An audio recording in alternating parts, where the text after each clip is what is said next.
Is Moon Hunters as good as it looks? Welcome to Streaming Deluxe. My name is still Mr. Orange. So guys, I play Moon Hunters. Moon Hunters came out on the 10th of March in 2016, so it's quite old, and it is developed by Kid Fox Games and published by the same. So it's some sort of RPG pixel graphics indie, great soundtrack game, and the soundtrack really indeed is great. And it's also written on the Steam store page. Play alone or with friends, a co-personality test about exploring an ancient occult world in 5 days. How will you be remembered? So, I think the game is pretty difficult. That's my first statement I have to make here. And I also have to say I was not playing it in co-op or multiplayer, so my review is not concerning this aspect of the game.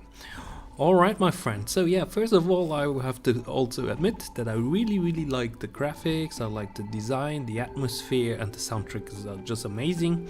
The soundtrack is just so great to listen to and play at the same time in this nice environment. But I also have to say that the gameplay was a bit confusing, especially.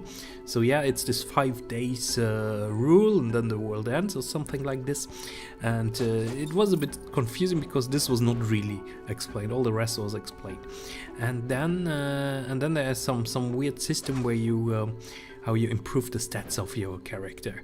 So it's also not so really clear in the beginning when you start playing it. And then also what I didn't like so much was actually that the enemies are so terribly difficult, and there's no way to block, so you can just dash away and then you attack again, dash away and then you attack again.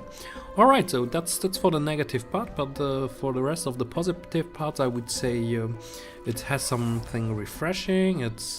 It's an easygoing game, and I was also buying it on sale, so it's definitely a game you should look out for on sale. Is it worth the price tag of €12.49? I wouldn't say so, but therefore yeah my friends, check out the sale next time, and the next sale is definitely coming soon. So, and yeah, I would also say let's check on Steam. At the moment it had mostly positive reviews, and the recent reviews are just a mixed bag, and this is also a bit weird. So maybe we should find out a little bit why this is the reason.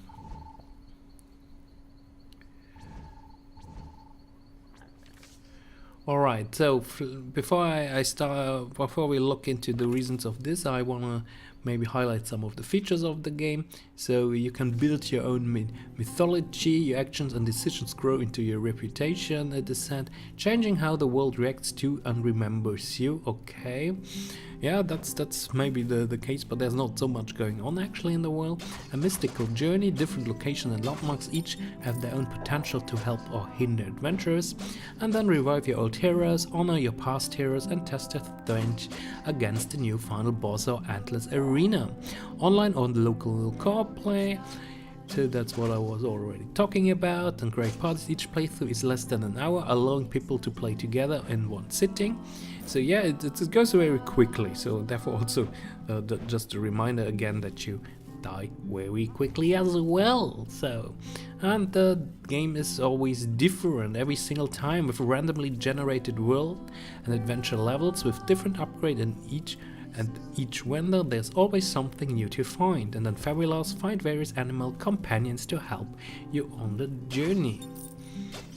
Alright, so when I look now at the reviews, and they are a little bit of a mixed bag, so I was, to be honest, I bought this game and I was expecting a little bit more, and when I started playing it I was a bit disappointed. Not because of the graphics or the music, the sound, just I think the gameplay was not this interesting. And for example, Jack 1002 writes, okay to play through once, but after that I didn't feel any desire to play more. He gives it a negative. Jean writes, gives it also negative, really repetitive and boring. When I first heard about this I thought it might be somewhat similar to Bastion. but I've rarely ever been so bored in a game. You walk through empty maps with a lot of backtracking, use the same 2 attacks and meet the same slow enemies over and over again. I also didn't care about the story or decisions at all. It seems real, grinding and pointless, nice graphics and soundtrack though. I think this sums also a little bit up my opinion. So it's the backtracking I didn't like, the graphics is great, the soundtrack is great, I already said it, but it was feeling a bit repetitive and boring, and that was a bit, I was feeling a little bit lost.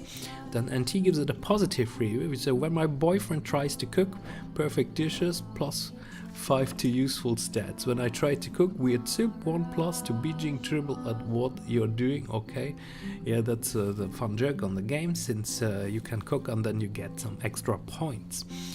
Dane Nank gives it a negative after 9.6 hours. He writes, Moon Hunters is an isometric action role-playing game that can be played with up to 4 people.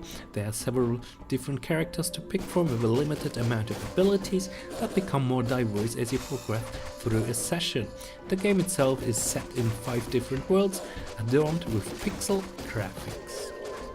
And then he gives some more information about the progression. Moon Hunters features a central hub whereby a collection of everything you have unlocked in single multiplayer games is compiled. These are scenarios whereby you triggered certain events or met specific bosses. The idea of the game is to collect all of those trophies and fill up your hub. It is important to note that this is an extremely repetitive grind whereby you meet the majority of the same content over and over again. To put it into perspective, this is a game whereby it is impossible to unlock everything through skill, but rather luck in figuring out which conversation lead to a certain trigger. So this in turn means that a lot of your time will be spent searching the wiki on how to get specific unlocks and then attempting to recreate these scenarios. So yeah, Dainang, very good review, so check it out also on the Steam store page. I can put you a link there. And then he writes to the gameplay. While the map seemed diverse at first, you will quickly realize that they were pretty much the same. No matter which biome you are in, the hardest difficulty permitted by the game is also extremely easy after a bit of practice. Most of the bosses feel like a breeze as you spam click your abilities. The enemies are simplistic and dull, swiftly becoming familiar after a few hours of the play. The only gameplay element in which this game excels is the progression of your characters as well as the cooking system. At the end of each day you can decide which statistics to buff. Furthermore, one of the options is to cook.